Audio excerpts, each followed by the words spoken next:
Hi everyone, আশা করি সবাই ভালো আছো। আজ আমার ব্লগ চ্যালেঞ্জের প্রথম দিন।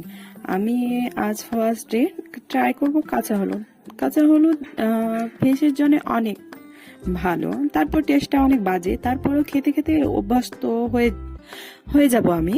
ফার্স্ট ডে আজ ট্রাই করলাম, জানি অনেক কষ্ট হবে, তারপরও কষ্ট করলাম। টেস্টও অনেক বাজে, মনে হচ্ছে ভিতরে যা আছে সব বের হয়ে যাবে। তারপরে কি করা যায়, তারপরে এখন খেয়ে দেখি। খেয়ে দেখলাম তো ভিতরে যা আছে বের হবেই মনে হচ্ছে। না না, আমাকে এক গ্লাস পানি খেতেই হবে। এক গ্লাস পানি না খেলে হবেই না। এক গ্লাস পানি শেষ, আমার মুখে পুরাটাই হলুদ হলুদ হয়ে গেছে। গায়ে হলুদ হলুদ হয়, আমার মুখে হলুদ হলুদ হয়ে গেল।